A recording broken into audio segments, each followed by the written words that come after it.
Halo Sobat Nusantara, gimana kabarnya? Semoga kalian sehat selalu ya, dimanapun kalian berada. Balik lagi bareng aku di Sisi Gelap Nusantara, tempat di mana kita bakal bacakan cerita-cerita mistis, misteri, dan pengalaman horor mengenai urban legend dan mitos di Nusantara. Yang siapa tahu aja bisa terjadi juga di sekitar kalian. Untuk cerita kali ini kita akan membacakan cerita mengenai pengalaman horor seorang sopir taksi online yang mengantarkan perempuan cantik pada malam hari, yang ternyata wanita itu sudah meninggal karena menjadi korban begal. Buat kalian yang lagi nonton sendirian, siap-siap karena ceritanya kali ini bakal bikin bulu kuduk berdiri. Jadi, jangan lupa matikan lampu, pasang headset dan nikmatin ceritanya.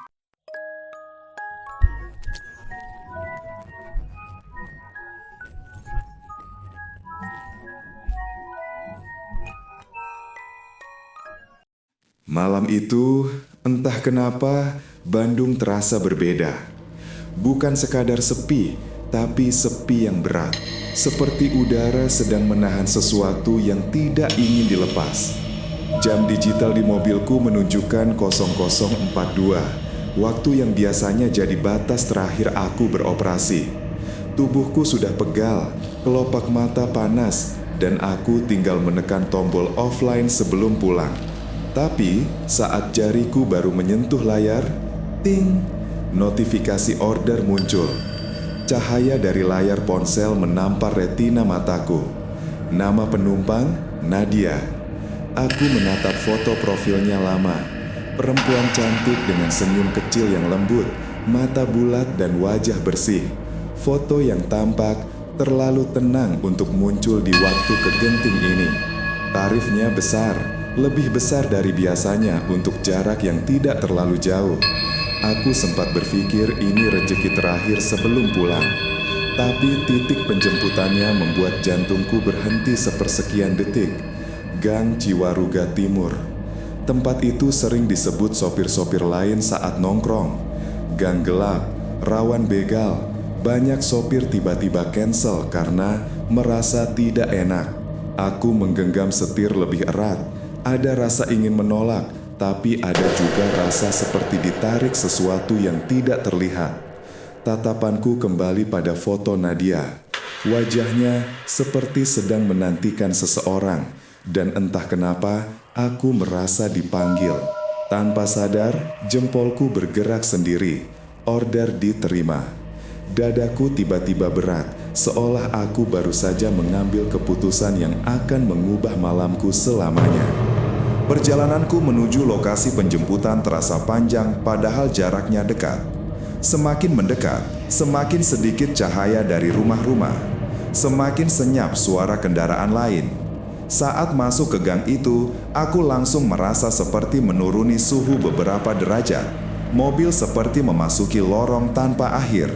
Lampu jalan padam semua, menyisakan hanya sorot lampu depanku yang memantul di dinding rumah dan gundukan sampah. Tidak ada manusia, tidak ada hewan, tidak ada suara tanda kehidupan. Lalu, aku melihatnya di ujung gang, berdiri diam seperti patung. Seorang perempuan, pakaian krem lusuh, rambut panjang menjuntai sampai dada. Ia tidak melambaikan tangan seperti orang normal. Gerakannya sangat lambat, seperti seseorang yang baru saja bangun dari tidur panjang atau dari sesuatu yang lebih gelap. Aku berhenti tepat di depannya. Lampu mobil menerangi wajahnya sesaat dan aku merasakan sesuatu menggeliti tulang rusukku. Nadia menundukkan kepala sedikit lalu membuka pintu dengan gerakan pelan namun kaku. Begitu pintu tertutup, bau itu, aroma tanah basah yang pekat, aroma besi, aroma seperti luka terbuka yang kena air hujan. Di kursi belakang, ia duduk tegak, menatap lurus ke depan.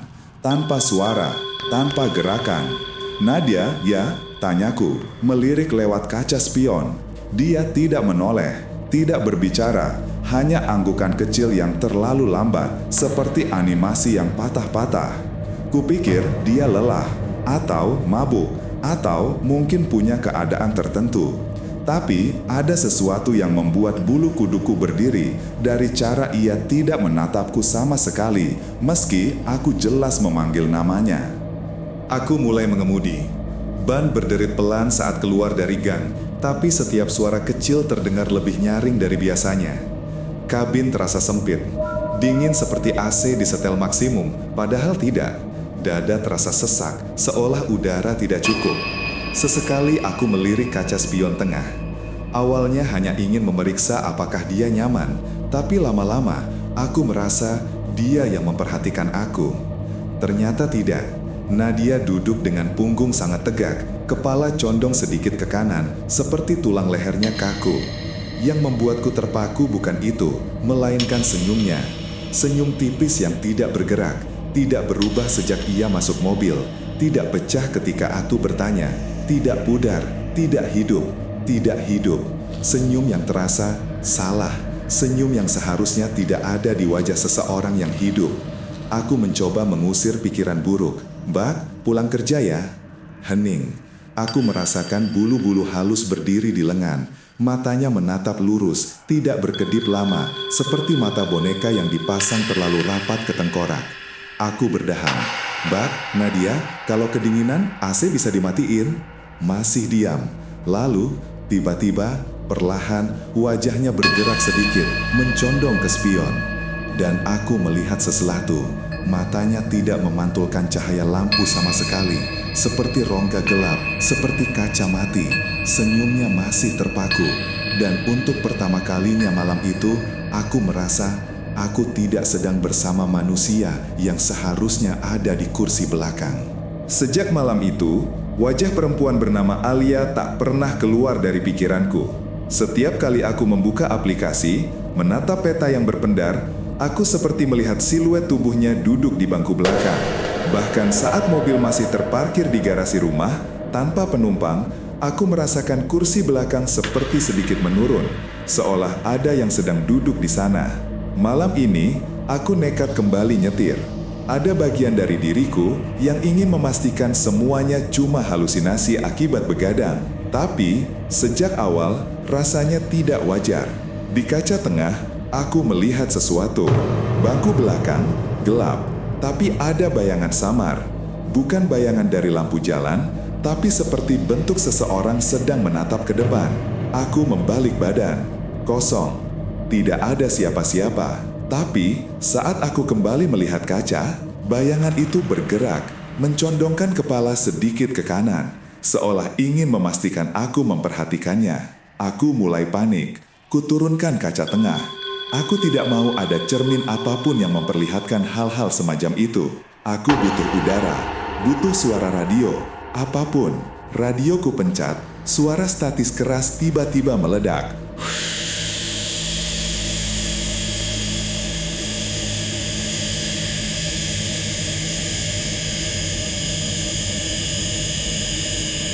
Aku refleks mematikan.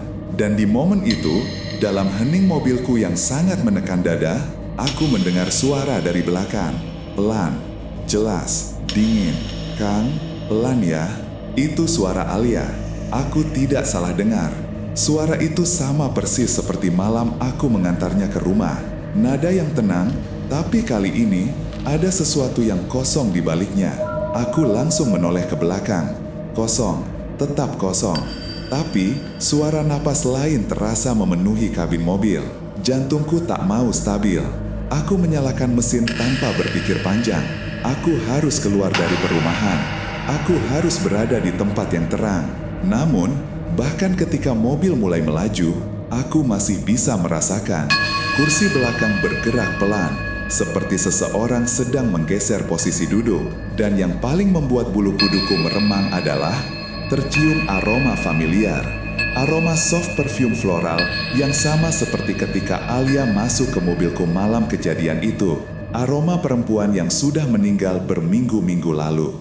Aku memutuskan untuk keluar ke jalan besar, melewati Cibiru, karena biasanya jalan itu cukup ramai walau malam.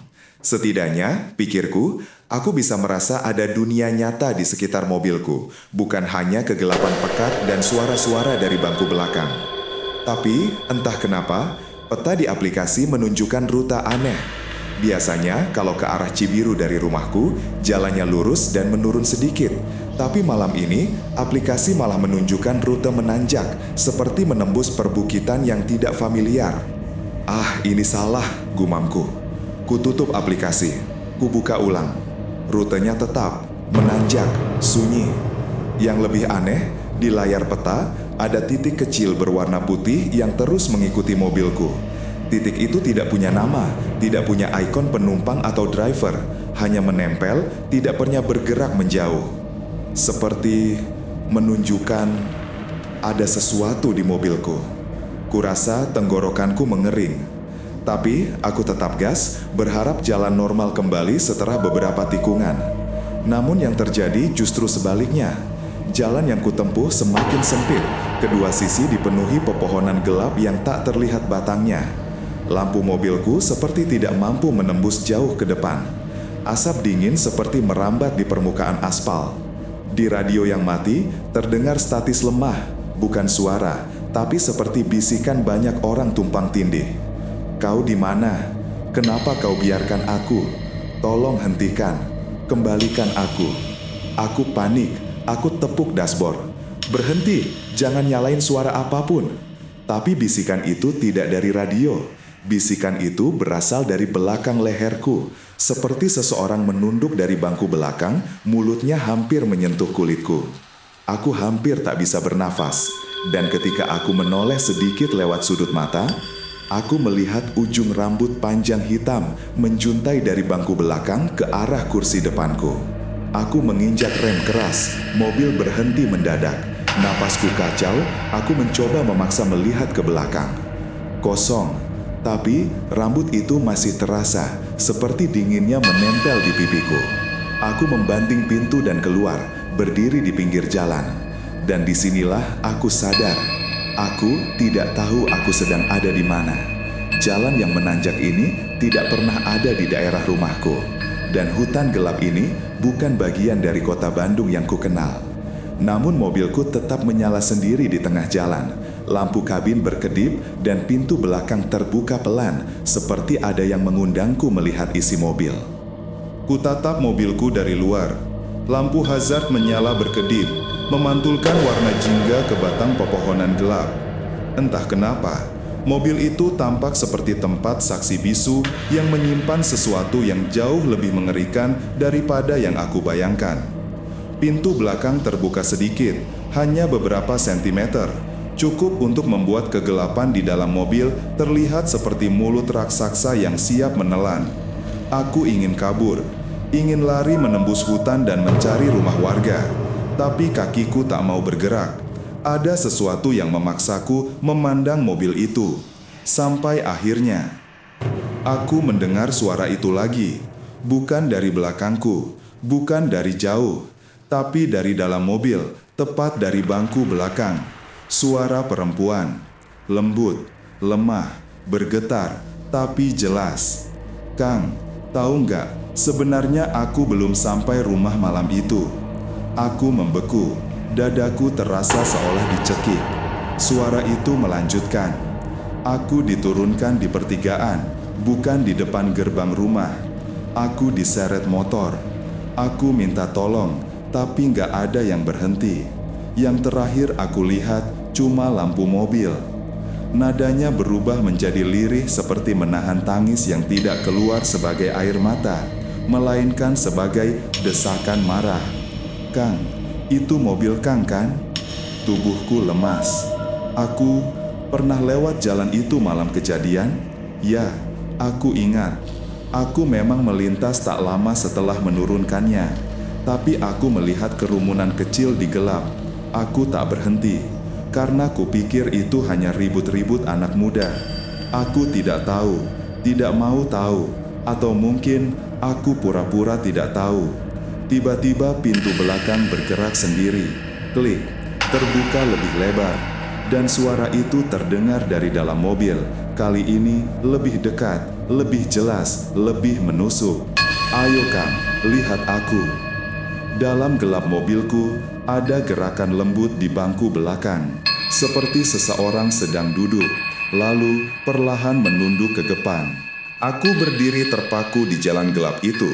Dingin menusuk tulang seperti udara datang dari dunia lain. Mobilku menyala sendiri di tengah jalan sepi. Hazard berkedip lambat. Tik, tik, tik. Seperti detak jantung yang sudah kehabisan tenaga. Pintu belakang yang terbuka itu rasanya seperti mata hitam raksasa yang menatapku, mengundangku, memaksaku. Aku perlahan mendekat. Kang, suara itu lagi, lembut seperti bisikan dari bawah air. Suara yang pernah membuatku merasa tenang, tapi kini membuatku ingin muntah. Kenapa nggak berhenti waktu itu? Jantungku serasa mencair. Aku nggak tahu. Aku nggak lihat siapa-siapa. Jawabku spontan, tapi suaraku sendiri terdengar seperti kebohongan yang menggantung di udara. Pintu belakang bergerak sendiri, berderit halus, membuka lebih lebar, seakan ingin menunjukkan ada sesuatu di dalam mobil. Tapi gelapnya terlalu pekat, cahaya lampu jalan tidak ada. Hutan hitam di sekeliling seperti menelan cahaya mobilku. Aku mencoba menutup pintu itu, tanganku gemetar saat mendorongnya. Namun, pintu itu tidak bergerak, seperti ada tangan dari dalam yang menahan.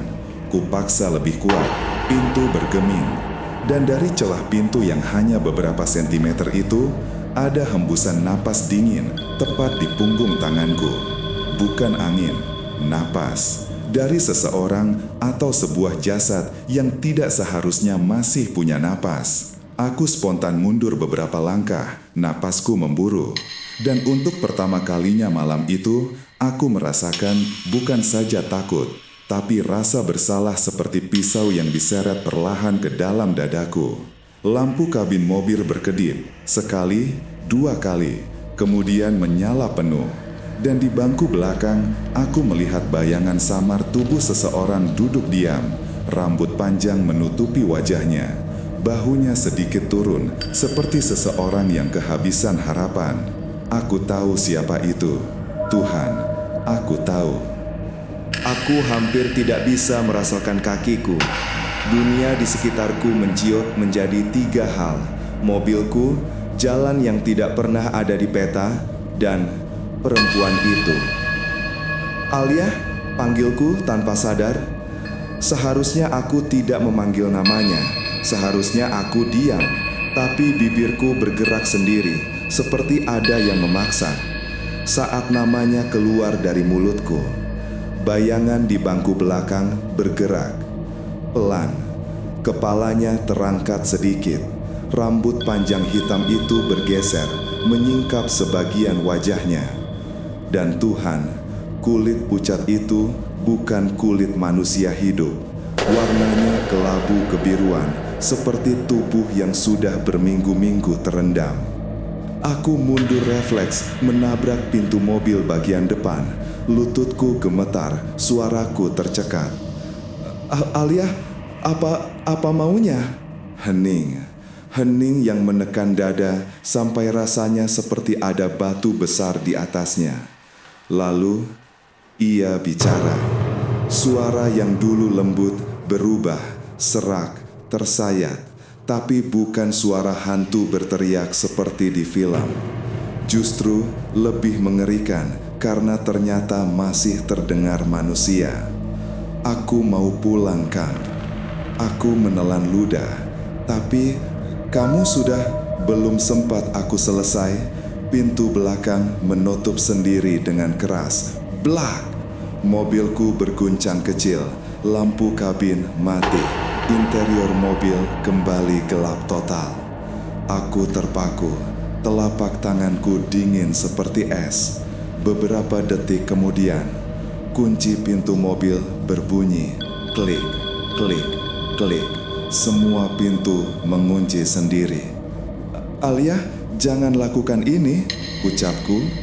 Lalu, tanpa peringatan, radio yang mati sejak tadi menyala. Suara statis memenuhi kabin. Di antara noise itu, suara samar perempuan seperti sedang menangis, terpotong-potong. Kang, tolongin aku. Kenapa nggak berhenti? Aku diseret. Aku nggak bisa nafas. Kenapa kamu tinggalin aku? Aku terisak tanpa sadar. Tapi aku nggak lihat kamu, Alia. Aku sumpah, aku nggak lihat. Lalu, statis radio berubah menjadi sesuatu yang jauh lebih menakutkan. Suara seret kain di atas aspal. Seretret, seretret, seretret, seretret, seperti tubuh seseorang yang diseret keras oleh motor dalam gelap. Aku harus pergi dari sini. Aku harus keluar dari mobil. Tapi semua pintu terkunci otomatis. Kunci fisik tidak bekerja. Entah kenapa tombolnya seperti tertahan oleh sesuatu dari dalam. Aku nekat memukul jendela. Tidak pecah, bahkan tidak menunjukkan retakan. Seolah mobilku menjadi sangkar. Cermin tengah mobil kembali turun sendiri. Perlahan, seolah ada tangan tak terlihat yang mengatur posisinya. Cermin itu menghadap ke bangku belakang. Aku harus menutupnya, tapi tubuhku beku. Dan tepat ketika cermin itu mengarah sempurnanya ke belakang, aku melihatnya. Alia, atau sesuatu yang dulu adalah Alia. Ia duduk di belakang, menatapku lewat cermin. Kepalanya miring seperti tulangnya patah. Rambutnya kusut, basah dengan sesuatu yang tidak ingin aku pikirkan.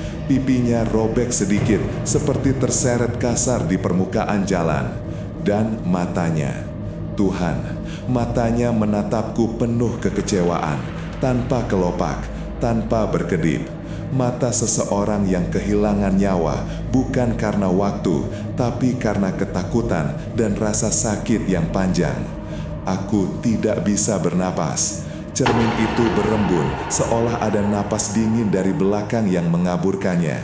Di permukaan embun itu, perlahan muncul tulisan, seperti jari yang menulis dari sisi belakang cermin. Per huruf, per garis. K-E-M-B-A-K-I-K-A. Jari itu berhenti. Kemudian dari bangku belakang, aku mendengar suara tulang retak perlahan. Dan suara Alia lebih dekat, lebih dalam, bukan lagi seperti berasal dari dunia manusia. Kang, lihat aku langsung. Cermin mobil bergetar, seakan ada sesuatu dari belakang yang siap menerjang ke depan kapan saja. Aku tidak bisa kabur, tidak bisa bergerak, dan di belakangku ada sesuatu yang mulai berdiri. Aku tidak berani melihat ke belakang. Tubuhku terkunci di kursi, seakan ada tali dingin melilit dari dada sampai pinggang. Cermin tengah bergetar perlahan, seolah ada sesuatu yang menghembuskan napas tepat ke permukaannya. Tapi suara itu, suara tulang meletak satu persatu. Suara sendi yang dipaksa bergerak setelah berminggu-minggu membeku. Itu yang membuat kepala belakangku berdenyut. Alia sedang berdiri. Aku tahu tanpa melihat. Aku bisa merasakan gravitasi keberadaannya. Kang. Suara itu seret, pecah, bukan lagi seperti manusia. Lebih seperti seseorang berbicara sambil paru-parunya berisi lumpur. Aku dingin. Aku menutup mata. Tolong, jangan ganggu aku. Aku nggak salah apa-apa. Suara langkah pelan terdengar di jok belakang.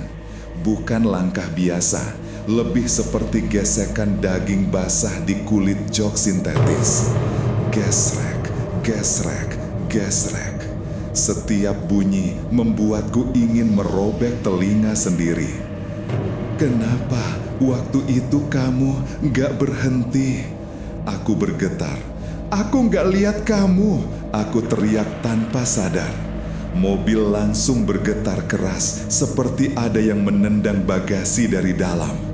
Lampu kabin menyala sendiri, pelan tapi stabil. Cukup untuk menyingkap sesuatu. Bayangan tubuh Alia memanjang di atap mobil, seolah dia berdiri tepat di belakangku sekarang. Aku memejamkan mata, tapi air mata malah mengalir makin deras. "Aku bukan mau nakutin, Kang." Suara itu mulai terdengar seperti menangis. "Aku cuma mau tahu kenapa nggak ada yang nolong aku." Teriakan kecil tertahan keluar dari tenggorokanku. "Kenapa aku diseret? Kenapa aku sendirian? Kenapa semua orang lewat dan pura-pura nggak lihat?" Aku akhirnya paham. Dia bukan marah padaku. Dia marah pada dunia yang membiarkan dia mati sendirian. Dan aku hanya satu dari orang yang pernah lewat, tanpa sadar, tanpa menoleh, tanpa tahu bahwa saat itu dia masih hidup.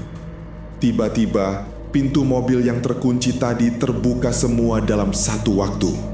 Trak, trak, trak, trak. Udara malam masuk seperti ombak hitam, sangat dingin sampai menusuk tulang. Cermin tengah memantulkan sesuatu. Alia mendekat. Dengan kepala miring, mata kosong yang mengalirkan air bening, bukan air mata, tapi air hujan yang sudah menggenangi rongga matanya saat tubuhnya tergeletak dulu. "Aku mau pulang, Kang, tapi aku lupa jalannya." Aku menelan ludah. Jalan di luar mobil bukan lagi jalan yang tadi. Sekitarnya berubah menjadi jalan sempit dengan pepohonan tinggi, gelap, dan seperti lorong panjang menuju tempat yang tidak bernama. Ini bukan Bandung, bukan dunia yang kukenal. Antar aku, suaranya makin dekat. "Aku cuma mau pulang." "Pulang? Kemana?" tanyaku dengan suara patah. Alia tersenyum. Senyum pecah itu memperlihatkan giginya yang copot sebagian. Ke tempat terakhir aku merasa hidup. Dan seketika, mobilku melaju sendiri. Aku mencoba menginjak rem, tidak berfungsi. Setir berputar pelan tanpa ku sentuh. Mobil bergerak masuk ke jalan sempit itu seperti ditarik oleh magnet raksasa tidak terlihat. Wiper depan menyapu kaca meski tidak hujan, tapi setiap sapuan wiper meninggalkan bekas noda hitam seperti lumpur bercampur darah. Aku sadar sesuatu. Alia sedang mengembalikan dirinya ke tempat ia mati. Dan aku sedang mengantarnya kembali. Aku berusaha membuka pintu, tidak bisa. Tiba-tiba, dari speaker mobil terdengar suara teriakan perempuan. Bukan suara Alia, tapi teriakan seseorang yang sedang diseret keras di atas aspal. Skrer, skrer, skrer. Nafas berat, jeritan, tulang terbentur, suara knalpot motor, semua bercampur. Aku ingin berhenti. Aku ingin mati saja daripada mendengar itu. Tapi mobil tetap melaju, dan tempat itu muncul di depan. Sebuah tikungan kecil di pinggir jalan besar dengan marka cat yang memudar. Tempat orang-orang bilang Alia dibegal dan diseret sampai tidak bisa dikenali. Tempat ia ditinggal sendirian di malam gelap tanpa satupun orang berhenti. Mobil berhenti mendadak. Suaranya melengking sampai membuat telingaku berdengung. Mesin mati, lampu mati, radio mati. Dunia jadi sunyi, tapi sunyi yang tidak natural, sunyi yang mematikan. Aku masih mendengar napasku sendiri, cepat, patah, panas. Aku tidak tahu apakah aku harus keluar atau tetap di dalam. Tapi sebelum aku memutuskan, pintu belakang terbuka perlahan. Pintu pengemudi ikut terbuka. Udara dingin menerobos, membawa aroma tanah, besi, dan bau busuk yang menempel. Alia duduk di bangku belakang, tapi kali ini ia terlihat berbeda. Wajahnya lebih tenang. Luka-lukanya tidak seburuk tadi. Kepalanya tidak lagi miring, seolah ia kembali ke bentuk terakhir sebelum hidupnya diambil. "Terima kasih, Kang." Suaranya seperti manusia lagi, tapi sangat lelah, sangat jauh. Aku tidak bisa mengontrol air mataku. Aku minta maaf, Alia. Aku beneran gak lihat kamu waktu itu. Aku sumpah. Dia tersenyum kecil, senyum yang menenangkan. Aku tahu, kamu bukan penyebabnya. Dia menundukkan kepala. Tapi, aku butuh seseorang, siapapun, buat nganterin aku pulang. Dunia ini gak mau terima aku, tapi aku juga gak bisa pergi tanpa bantuan. Aku mengangguk berkali-kali sambil terisak. Apa kamu sudah pulang sekarang? Alia memandang keluar jendela, ketikungan tempat nasibnya berubah.